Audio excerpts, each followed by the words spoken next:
না, কোনো স্টাইল করার জন্য সানগ্লাসটা পরিনি। আসলে চাইনিজ মোবাইলের গল্প করি এত বেশি যে চায়নাতে বোধহয় করোনা ভাইরাস শুনতে পেয়েছে, এখানে চলে এসেছে। সেটা যদি না হয় তাহলে হয়তো অ্যালার্জি হয়েছে বা ঠান্ডা লেগেছে, মুখটুক ফুলে গেছে আর কি, চোখ ছোট হয়ে গেছে, দেখতে অসুবিধা হচ্ছে, তাকানো যাচ্ছে না, তো তার জন্য আজকে সানগ্লাসটা। প্রথমে আজকে টেক নিউজ শুরু করি আমাদের, এবং আমাদের টেকসাই গাই চ্যানেলে আপনাকে আমি স্বাগত জানাই। আমি অভ্র। প্রথম খবরেই বলবো, রিয়েলমি তরফ থেকে C3 আজকে লঞ্চ হয়ে গেল। রিয়েলমি C3 কম দামে ভালো ফোন, এবং রিয়েলমি C3-তে 5000 mAh ব্যাটারি আছে, ব্যাক সাইডে 12+2 মেগাপিক্সেল ক্যামেরা, এবং ফ্রন্ট সাইডে আছে 5 মেগাপিক্সেল সেলফি শুটার। ওভারঅল 6.5 ইঞ্চি HD+ ডিসপ্লে। ফোনটা খুব একটা খারাপ লাগছে না স্পেসিফিকেশনস দেখে। আলটিমেটলি ফোনটা 2-3 দিনের মধ্যে আশা করি আমার কাছে চলে আসবে, তখন রিভিউ করব, ঠিকঠাক রিভিউ করব। আপনারা অনেক দিন ধরেই বলছেন যে আমাদের চ্যানেলে ঠিক রিভিউ আসছে না কোনো। হ্যাঁ, রিয়েলমির ফোনটা রিভিউ আসবে। পোকো X2 সেই ফোনটা 11 তারিখ সেল হবে, 11 তারিখ আমি কিনবো এবং তারপর রিভিউ হবে। স্যামসাং গ্যালাক্সি A51 সেই ফোনটারও রিভিউ খুব তাড়াতাড়ি করার ইচ্ছা আছে, দেখা যাক কতটা কি করা যায়। এবং আপনাদের জানাই যে এই রিয়েলমি C3 যে দামে লঞ্চ হচ্ছে ইন্ডিয়াতে, 6999 রুপি 332GB ভার্সনটা, এতে আছে মিডিয়াটেকের হিলিও G70 প্রসেসরটা, যেটা নতুন প্রসেসর, আশা করা যায় ভালো। এবং ব্যাক সাইডটা দেখে মনে হচ্ছে অনেকটা রিয়েলমি 5i এর মতো ডিজাইন। আলটিমেটলি ওভারঅল খারাপ লাগছে না ফোনটা, দেখা যাক কেমন হয়। কিন্তু তার থেকেও বড় খবর হচ্ছে, রেডমি যে এতদিন ধরে টিজ করছিল, তাদের ইন্ডিয়ান সিইও মনু কুমার জৈন টিজ করছিলেন যে একটা পাওয়ারফুল কিছু আসছে। আলটিমেটলি জানা যাচ্ছে, অফিসিয়ালি জানিয়েছে রেডমি যে সেটা একটা ফোন, এবং কি ফোন নাম না জানালেও এটা আন্দাজ করা যাচ্ছে সেটা হবে রেডমি 9। রেডমি 8A বা 8 যে ফোনগুলো ছিল তার সাকসেসর রেডমি 9। কারণ এখানে যা স্লোগান ছিল আগের ফোনগুলোতে, ইন্ডিয়া বাংলাদেশে মোটামুটি একই স্লোগান ছিল। বাংলাদেশে যেরকম ছিল জাতির ফোন, জাতীয় ফোন, ইন্ডিয়াতে দেশ কি ফোন, এরকম টাইপের সব। তো এবারও ঠিক সেই টাইপেরই কিছু স্লোগান থাকছে। তার থেকে আন্দাজ করা যাচ্ছে এটা রেডমি 9ই হবে। এবং আলটিমেটলি এই ফোনটাতে বড় ব্যাটারি থাকছে 5000 mAh, এবং প্রসেসরও সম্ভবত থাকবে মিডিয়াটেকের G70, যেমন C3-তে ছিল। আসলে C3 রিয়েলমি লঞ্চ করেছে, তার সাথে কম্পিট করার জন্য রেডমিকে একটা ফোন আনতেই হতো, এবং সেটা এই ফোন। তবে এই ফোনটার স্পেশালিটি হচ্ছে এই ফোনটার ডিজাইন, টেক্সচার দেখে মনে হচ্ছে কিছু মেটেরিয়ালটা এমন হবে, গ্রিপ করতে সুবিধা হবে বলছে, অভিনব নতুন কিছু হবে, নতুন সিরিজ বলে এরকম বলছে শাওমি। আলটিমেটলি পুরোপুরি এখনো জানা যাচ্ছে না, শেষ অবধি দেখার জন্য আমাদের খুবই কৌতূহল আছে। শাওমির ফ্ল্যাগশিপ ফোন Mi 10 আর Mi 10 Pro দুটোই ভালো ফোন হবে, অবশ্যই ভালো ফোন হবে। এবং সেই ফোনটার ব্যাপারে হাইলাইটেড যে ব্যাপারটা এই রিসেন্টলি আজকে হাইলাইট করছে শাওমি, সেটা হচ্ছে এদের LPDDR5 র্যাম।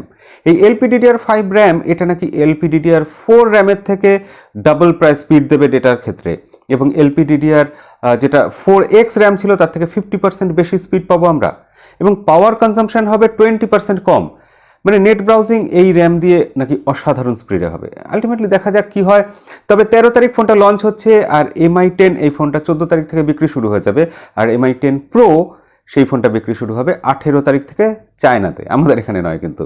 এবং এই ফোনটা সফট লঞ্চ হচ্ছে করোনা ভাইরাসের জন্যই। কোনো রকম অনুষ্ঠান হবে না, কোথাও কিছু হবে না, সবই ইন্টারনেটে হবে। এবং Mi 10 Proর আজকে কিছু লাইভ ছবি, ভিডিও এইসব শাওমির তরফ থেকে পাওয়া গেছে, এবং সেখানে দেখা যাচ্ছে ফোনটাতে জুম হচ্ছে দারুণ, ফোনটার পিকচার কোয়ালিটি অসাধারণ।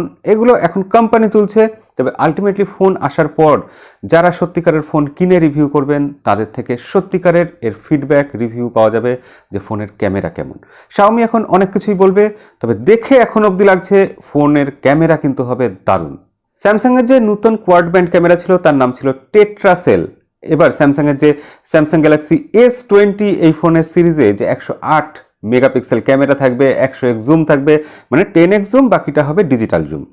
তো এই যে জুমের ব্যাপারটা থাকবে, এইটা হচ্ছে স্যামসাংয়ের নতুন সেন্সার দিয়ে। আইসোসেল ব্রাইট HMX, এটাই নতুন সেন্সারের নাম। এটাতে 9-in-1 পিক্সেল বিনিং টেকনোলজিতে ফটো তোলা হবে। বলা হচ্ছে এটাতে নাকি দারুণ ফটো উঠবে, এবং লো লাইটেও নাকি ভালো পারফর্ম করবে, যেটা আমরা বরাবর দেখেছি যে হাই মেগাপিক্সেল হলে লো লাইটে বাজে ফটো তোলে। এটাই সায়েন্স, এবং সেই সায়েন্সকে স্যামসাং এবার নাকি নতুন টেকনোলজি দিয়ে ওভারকাম করবে। গুগল অ্যাসিস্ট্যান্টের মতো অ্যামাজনেরও একটা অ্যাসিস্ট্যান্ট আছে, সেটার নাম অ্যালেক্সা। অ্যালেক্সা ডিভাইস অনেকেই কিনেছেন, ইউজ করেছেন, এবং সেখানে আমরা যা প্রশ্ন করি অ্যালেক্সা উত্তর দেয়, অনেক কিছুতে অ্যাসিস্ট করে, যেরকম হয় আর কি, আর্টিফিশিয়াল ইন্টেলিজেন্স। তো অ্যামাজন ইন্ডিয়া আজকে একটা তথ্য সামনে এনেছে, সেখানে দেখা যাচ্ছে 2019 সালে ইন্ডিয়ানরা অ্যালেক্সাকে কি প্রশ্ন করেছে, বেশিরভাগ প্রশ্নের একটা লিস্ট এসছে, এবং সেটা শুনলে বেশ হাসি পায়, অবাক হতে হয়। এবং ইন্ডিয়ানরা দেখা যাচ্ছে প্রতি মিনিটে প্রশ্ন করেছে, প্রতি মিনিটে বলেছে অ্যালেক্সা আই লাভ ইউ, এবং প্রতি 2 মিনিটে একবার করে বলেছে Alexa will you marry me. বিয়ের প্রস্তাব অ্যালেক্সাকে প্রতি 2 মিনিটে একবার। মানে আমরা ইন্ডিয়ান, বাংলাদেশ, আমরা যে এই ইন্ডিয়ান সাবকন্টিনেন্টের যেসব দেশগুলো আছি, আমরা সত্যি একটু অন্যরকম মানুষ। আমরা বোধহয় সবকিছু হৃদয় দিয়ে করি, বুদ্ধি দিয়ে কম চলি। অ্যালেক্সাকে প্রশ্ন করা হয়েছে, আরও মিনিটে 8 বার প্রশ্ন করা হয়েছে যে অ্যালেক্সা হাউ আর ইউ, এবং হিন্দি ল্যাঙ্গুয়েজের সাপোর্ট আসার পর সেখানে অ্যালেক্সা ক্যাসি হো, এই প্রশ্নটা করা হয়েছে মিনিটে 3 বার করে। ভাবুন, গুগল সম্ভবত একটা নতুন ওএস আনছে। তাদের যে ফুশিয়া ওএসটা ছিল, যেটার আগে আরও নাম ছিল পিগউইড, সেটার নাম তারা ভুল করে নাকি রেখেছিল, তারপর সেখান থেকে ফুশিয়া হয়েছিল, এইসব গল্প তো আছেই। এবং তার যে কোড ফোড চেঞ্জ হয়েছে, এই ফুশিয়াকে একটু চেঞ্জ করে, কিছু কোডিংয়ে কিছু ডেভেলপমেন্ট করে তারা সম্ভবত একটা নতুন অপারেটিং সিস্টেম লঞ্চ করতে পারে। এবং এটা সত্যি একটা রহস্যজনক কিছু প্রজেক্ট হচ্ছে গুগলের তরফ থেকে, যেরকম অনেক কিছুতেই হয়।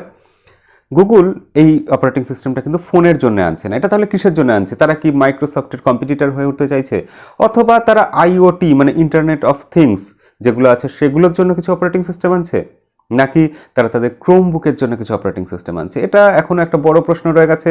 গুগল যখন কিছু করবে তখন আশা করা যায় সেটা একটু বড় কিছু হবে।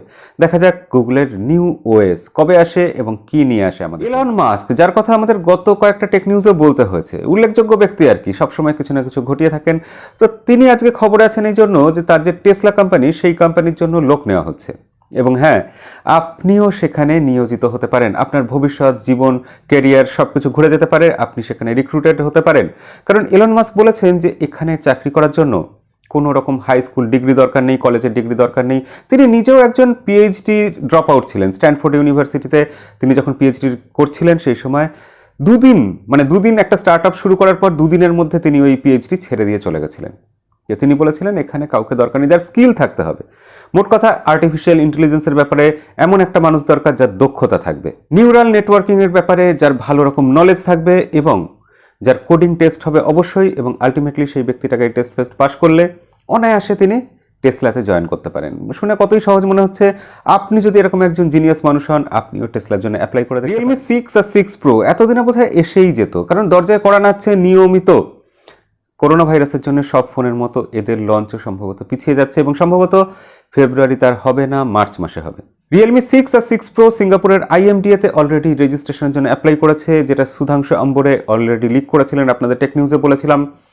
ইন্ডিয়ান স্ট্যান্ডার্ড ব্যুরো BIS, সেখানেও রিয়েলমি 6 আর 6 প্রো অলরেডি স্পটেড হয়েছে, এবং অন্যান্য জায়গাতে আমেরিকার FCCতে সেখানেও রিয়েলমি 6 স্পটেড হয়েছে, এবং জানা যাচ্ছে এই ফোন দুটো খুব শিগগিরই আসতে চলেছে। দুটো ফোনেই থাকছে 4300 mAh ব্যাটারি। এখানে এইটুকুই লিক এসেছে আপাতত, এবং দুটো ফোনেই 5 হোল থাকছে সেটুকু জানা গেছে। প্রসেসর কি থাকবে, আলটিমেটলি এর সাইজ কত হবে, সব কিছু যা কিছু খবর শুনছেন সেগুলো সব কিন্তু লিকস আর রিউমার্স। শেষ অবধি সেগুলো সত্যিই হবে কিনা জানা নেই, তবে 5 হোল আর ব্যাটারি এই দুটো কনফার্ম খবর। তার সাথে আরও ধরে নিতে পারেন রিয়েলমি 6 প্রোতে 4টে ক্যামেরা থাকছে, এই খবরটাও কনফার্ম। যাই হোক, আজকের ভিডিও এখানেই শেষ করব। কেমন লাগলো অবশ্যই লাইক করে জানাবেন, চ্যানেলে নতুন হলে সাবস্ক্রাইব করবেন। দেখা হবে পরের ভিডিওতে। আজকের মতো বিদায়।